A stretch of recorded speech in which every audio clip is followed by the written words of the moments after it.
Thank you for choosing to be here.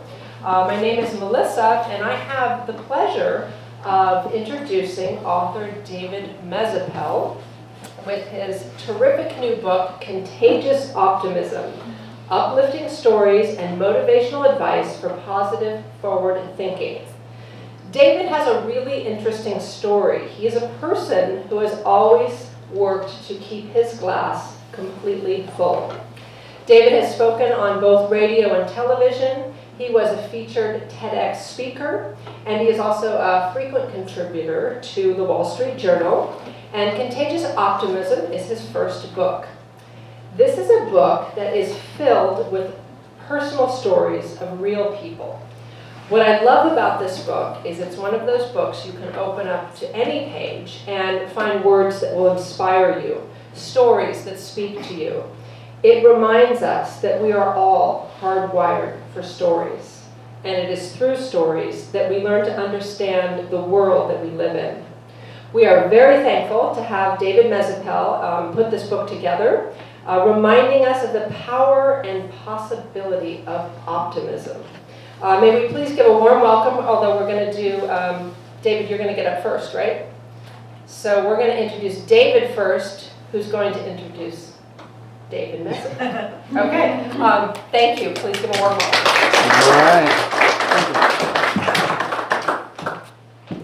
All right, thank you all for coming, and thank you Book Passage for having us. You're all wondering, who's that? And I'll tell you, he's just too special to bring up right away. So, I mean, you don't just eat filet mignon. You have, some goat cheese and a couple of crackers. So I guess I'm the goat cheese and a couple of crackers. You're more than goat cheese. So, kidding aside, we all look at this glass here and you think, Dave, Vid, that's a glass half full. That's not how an optimist looks at that glass. An optimist sees that glass as overflowing. That's not half full. And even this way, you could just go like this. It's still full. Isn't that awesome? It's good to be optimistic. The glass can be empty and it's still full. And truthfully, that's how I've gotten through life. And that's why Mr. Mezzapelle here, who I've grown up since high school with, has asked me to join him here and stand here and give it a whirl. So I'm here to just say optimism to all of us has big meaning. Contagious has big meaning. And when you think about it, optimism is seeing the good in every situation. Bad, good, indifferent. Rainstorm, you see the sunlight and the rainbow. That's optimism. Contagious, spreading from one friend to another. So when you think about it, optimism, spreading one friend to another, that's what Contagious Optimism is about. It's a movement. It's more than just a book. It's a movement of spreading optimism to the whole world. This world is a great place and it could be better.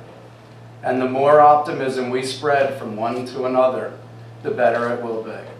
David started spreading optimism to me as a little kid, and it's completely helped to make my life a wonderful journey. And I could share more, but you're going to have to come out and see me do stand-up comedy to hear more.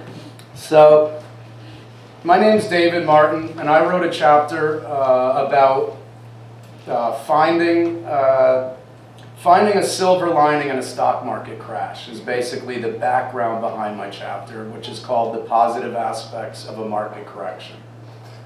So I know everyone's looking at me like, nah, we all make money no matter what happens, right? 2000 came, the internet bubble, and none of you lost money in stock, right? Everybody? Yeah. Just making sure you're paying attention. All right? So everybody just made tons of money in stocks their whole life. Yeah. That's awesome. The glass is completely full then.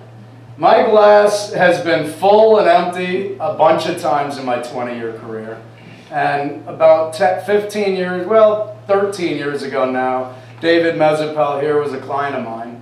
And we had the internet bubble and the stock market crashed.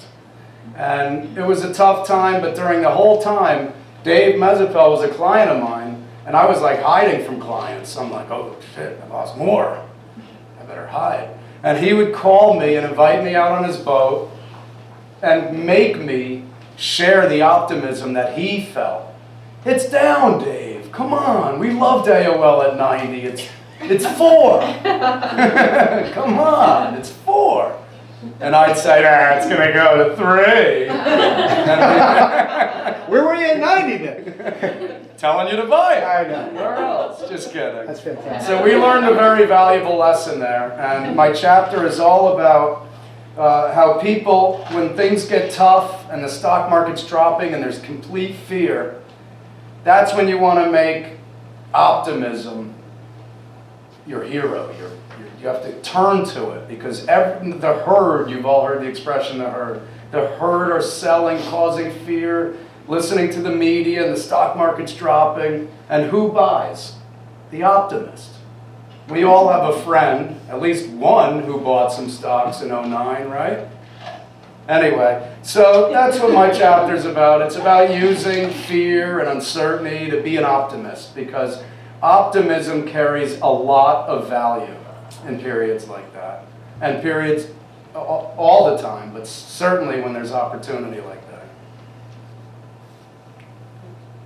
So I promised Mr. Mezzapelle here that I would keep it short, not talk about wealth management too much, and maybe tell a funny story. So Dave thinks it's funny because he's in a second marriage and we're 45 and I'm still single. I've never been married, I've never had kids, never been to divorce court. I stay away from attorneys, except if you're in here, I love you. But the truth is, I'm 45 and single, and I thought to myself, what do you do when you're 45 and single? You create single guy strategies, right? Any guys in here single? Hey, all right.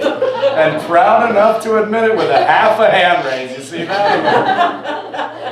Okay, I'm all, hey, I'm single. That's